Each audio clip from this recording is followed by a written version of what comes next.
Hello everyone, welcome you all. तो आज हम डिस्कस करने वाले हैं पार्ट 2 ग्रीन रिवॉल्यूशन का। इससे पहले हमने ग्रीन रिवॉल्यूशन का जो भी इंट्रोडक्शन था, कैसे रिवॉल्यूशन स्टार्ट हुई थी, वो सब डिस्कस किया था। और तो आज हम डिस्कस करेंगे basic elements of green revolution के क्या क्या बेसिक एलिमेंट्स थे। सो फर्स्ट था एक्सपेंशन ऑफ फार्मिंग एरियाज़। तो इसका मेन मोटो ये था कि जितना भी फार्मिंग एरियाज़ है, मैं आपको अच्छी तरीके से एक्सप्लेन करती हूँ। तो यहाँ पर इसका मेन एम था कि जो भी जितने भी फार्मिंग एरियाज़ हैं उनको एक्सपेंड करना, उनका विस्तार करना। और जैसे कि हमें बताया कि 1947 तक अपने आप में काफ़ी कल्टीवेशन हुआ था लैंड का और काफ़ी एरिया इंक्रीज़ हुई थी। बट ये इनफ नहीं था कि हम जो भी डिमांड है, क्योंकि पॉपुलेशन बढ़ रही थी और ये डिमांड जो है इंक्रीज़ हो रही थी, तो कहीं ना कहीं वो लैकनेस थी अभी भी। तो उसके लिए ये नई चीज़ आई थी। देन है next, the green revolution provided assistance in the quantitative expansion of farm land.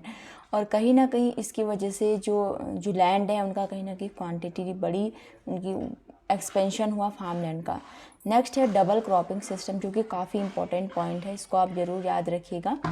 ये डबल क्रॉपिंग जो सिस्टम है, double cropping was a primary features of green revolution का एक प्राइमरी फीचर था।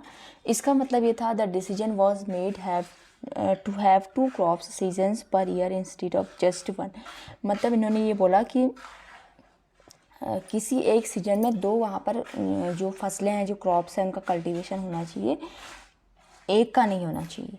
The 1 season per year practice was based on the fact that there is only one rainy season annually।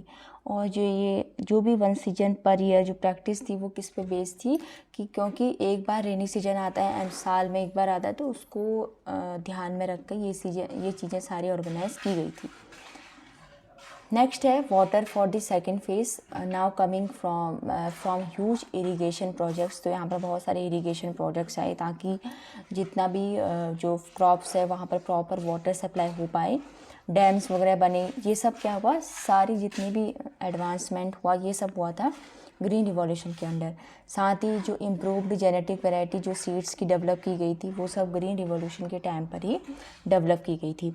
और अगर हम बात करें ICAR यानी कि इंडियन काउंसिलिंग और एजुकेशन एग्रीकल्चर रिसर्च, उन्होंने बहुत सारे हाई यील्ड वैरायटी के सीड्स डेवलप किए, जैसे मेनली वीट और राइस पे फोकस किया। बाकी जितने भी मिलेट्स हैं जिन्हें हम मोटा अनाज बोलते हैं, सीरियल्स वगैरह, कॉर्न, तो ये जो मेन है ये आपको याद रखने हैं। बहुत बार क्वेश्चन आता है कि कौन कौन से चीज़ों पर फोकस किया गया था, कौन कौन सी क्रॉप्स पर फोकस किया गया था ग्रीन रिवॉल्यूशन में, तो ये सारे नाम हैं। नेक्स्ट है पॉजिटिव इम्पैक्ट। अब हम देख सकते हैं कि कुछ पॉजिटिव इम्पैक्ट थे ग्रीन रिवॉल्यूशन के। पहला था कि इसकी वजह से ट्रेमेंडस इंक्रीज हुआ क्रॉप का प्रोडक्शन। जैसे मैंने आपको बताया था कि पहले इंडिया के पास उतनी फैसिलिटी नहीं थी, लेकिन जैसे ही ग्रीन रिवॉल्यूशन हुआ तो इंडिया जो है वन ऑफ द मोस्ट, हम कह सकते हैं कि लीडिंग कंट्री बन गया था, जिसने एग्रीकल्चर के जो फील्ड में काफ़ी डेवलपमेंट किया। और इसके अलावा reduce import of food grain. अब इंडिया जो है सेल्फ सफिशिएंट हो चुका था, उसको दूसरे जो भी कंट्री है उस पर डिपेंड नहीं था फूड के लिए, जबकि वो एक्सपोर्ट करने लग गया था फूड वगैरह का।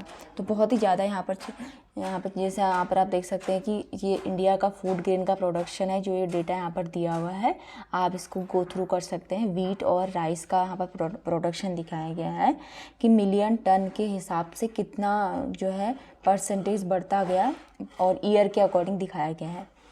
और बाकी फार्मर्स के लिए तो बेनिफिशियल था ही, क्योंकि कहीं ना कहीं नई नई जो टेक्नोलॉजी है उसकी हेल्प से फार्मर्स को जो है इनकम इंक्रीज़ करने में हेल्प मिली, और साथ ही बहुत सारी एग्रीकल्चर प्रोडक्टिविटी इंक्रीज़ हुई। और साथ ही अगर हम बात करें कि जो फार्मर्स थे वो कहीं ना कहीं उनको बेनिफिट हुआ।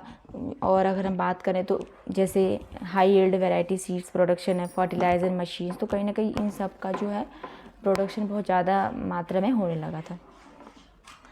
और इसके अलावा इंडस्ट्रियल ग्रोथ हुई, क्योंकि ऑब्वियस सी बात है, क्योंकि नई नई मशीन बनना स्टार्ट हुई थी, मैकेनाइजेशन हम कह सकते हैं वो सब होना स्टार्ट हुआ। जैसे मशीन आई, ट्रैक्टर, हार्वेस्टर, थ्रेशर, कंबाइन, इसमें लिखा है आप देख सकते हैं डिज़ाइन, डीजल इंजन और इलेक्ट्रिक मोटर पंपिंग सेट्स ये सब अवेलेबल हुए। तो इसकी वजह से कहीं ना कहीं बहुत ज़्यादा क्वांटिटी में जो है इंडस्ट्रियल ग्रोथ प्रमोट हुई। उसके अलावा जितने भी केमिकल फर्टिलाइज़र हैं, पेस्टिसाइड, इंसेक्टिसाइड, इन सब की डिमांड बढ़ने लगी और कहीं ना कहीं इससे इंडस्ट्रियल ग्रोथ प्रमोट हुई। And several agricultural products were also used as raw material in various industrial known as agro based industries.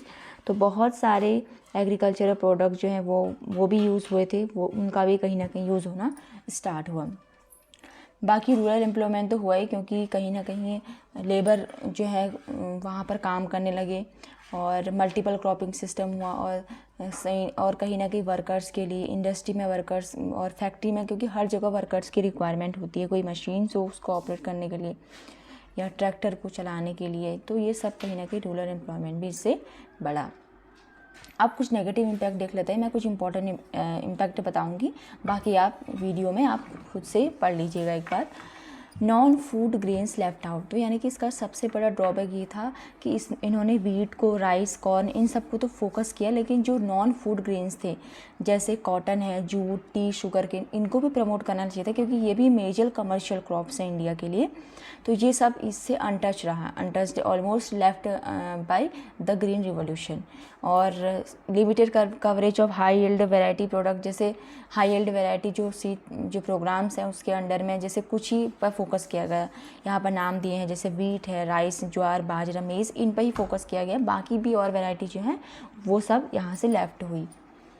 और ये आप पढ़ सकते हैं, रीजनल डिस्पैरिटीज आई और कहीं ना कहीं डिफरेंट टाइप की इकोनॉमिकल डेवलपमेंट हुआ। और ये भी हुआ कि बहुत एक्सेसिव अमाउंट में पेस्टिसाइड्स का यूज़ होने लगा, जिसकी वजह से सॉइल में जो है कहीं ना कहीं पोल्यूशन होने लग गया।